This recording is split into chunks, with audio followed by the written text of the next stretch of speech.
When you become a cadet at the United States Military Academy, you become a part of a tradition as old as the nation itself. West Point's role in the nation's history dates back to the Revolutionary War. Both the colonists and the British fully recognized the strategic importance of controlling the high ground dominating the narrow S-turn in the Hudson River at West Point.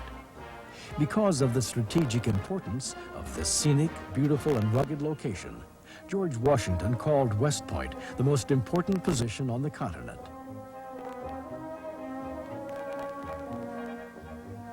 It was heavily fortified in 1778, and General Washington moved his headquarters here in 1779. Fortress West Point was never captured by the British, and it remains to this day the oldest continuously occupied military post in the country.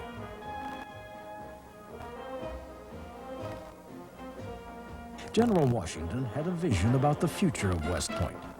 Seeking independence from future wartime reliance on foreign engineers, artillerists, and drill masters, Washington, along with Henry Knox, Alexander Hamilton, John Adams, and others, urged the creation of an institution devoted to teaching the arts and science of warfare.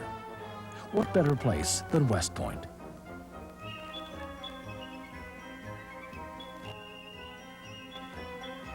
In the words of General Washington, "Such a school has ever been considered by me as an object of primary importance to this country."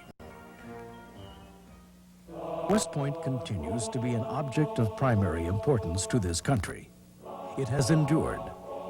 The first of the nation's service academies, West Point has trained officer leaders since Thomas Jefferson signed legislation in 1802, establishing the military academy.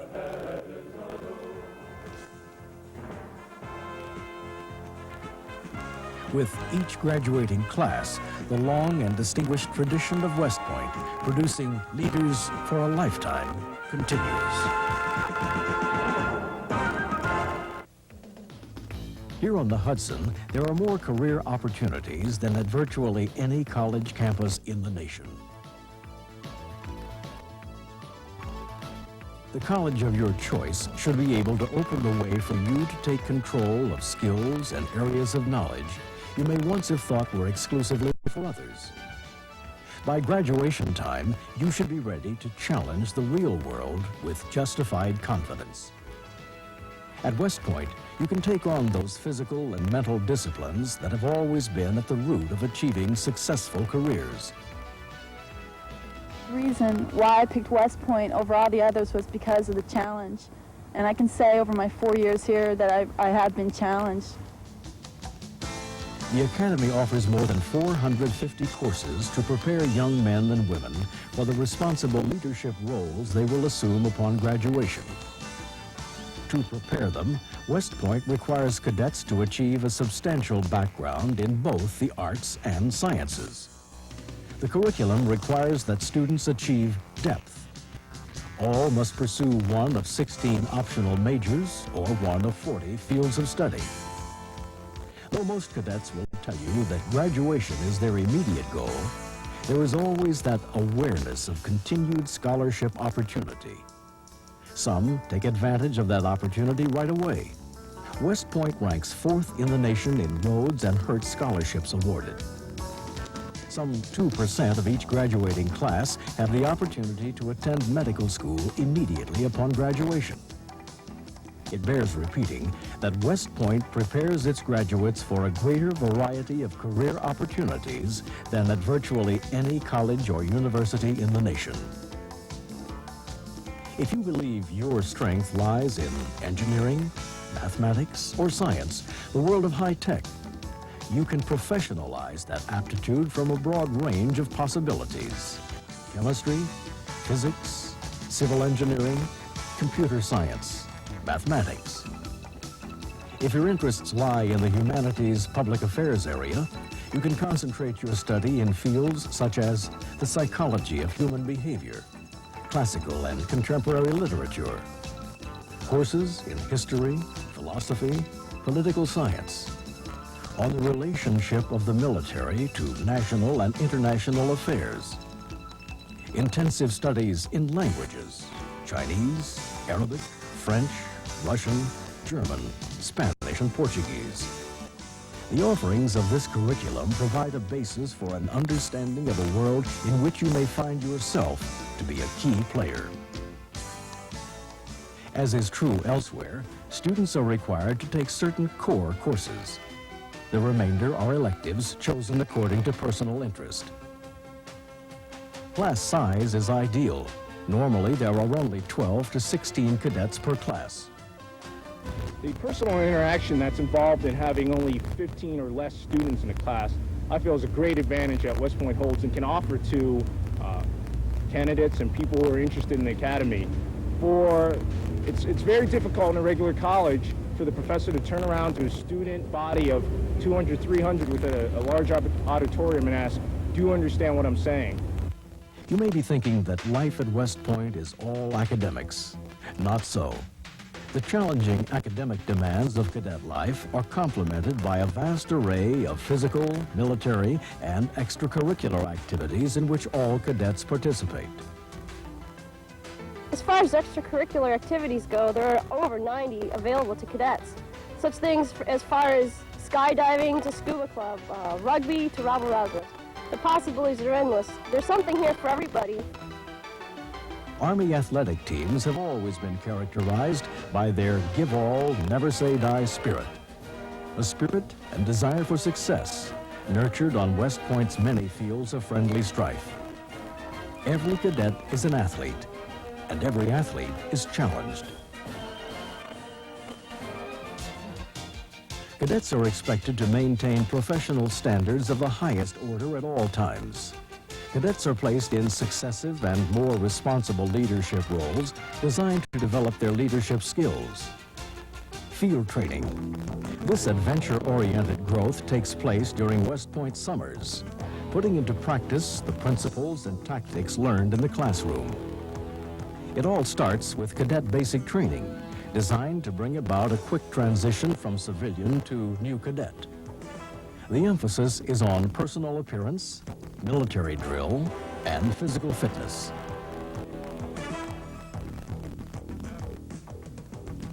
This is followed in the second summer by cadet field training held at Camp Buckner, where cadets are introduced to the branches of the Army.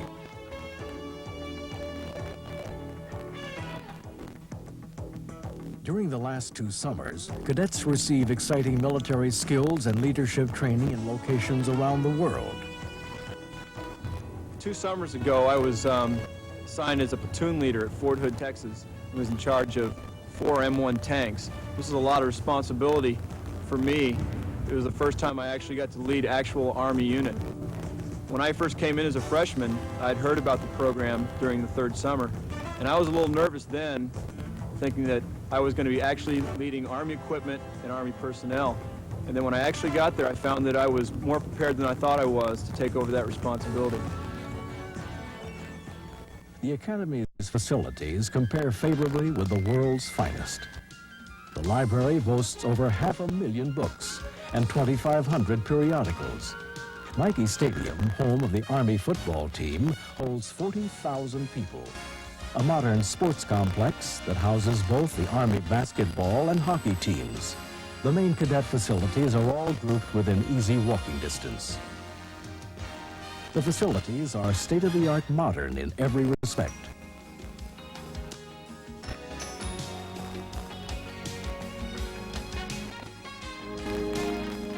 These buildings and grounds echo a living heritage painstakingly fashioned by classes that have been here before. Yours is the profession of arms, the will to win, the sure knowledge that in war there is no substitute for victory. That if you lose, the nation will be destroyed. That the very obsession of your public service must be duty, honor, country. In my dreams, I hear again the crash of guns, the rattle of musketry, the strange, mournful mutter of the battlefield.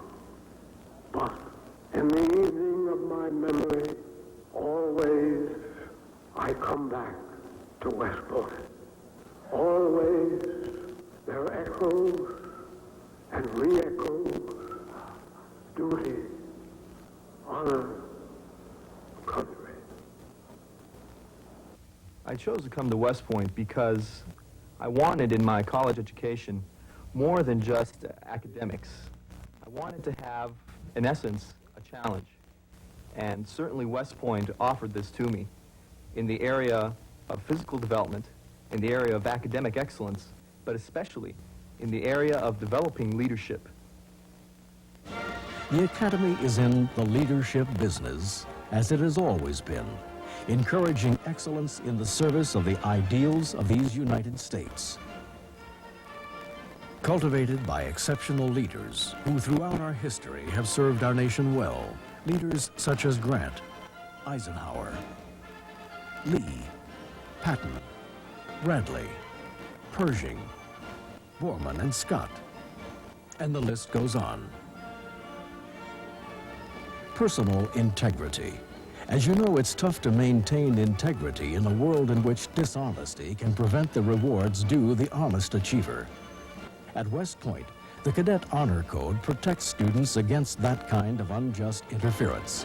It inculcates moral judgment that lasts a lifetime.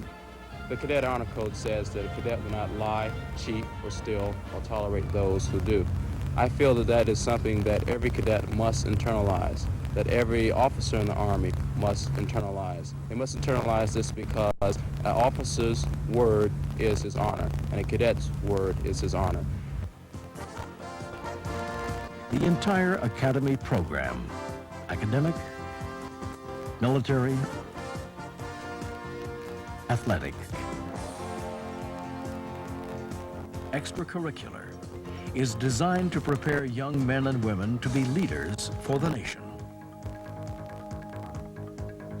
Each graduating class furthers the long and distinguished tradition of West Point producing leaders for a lifetime.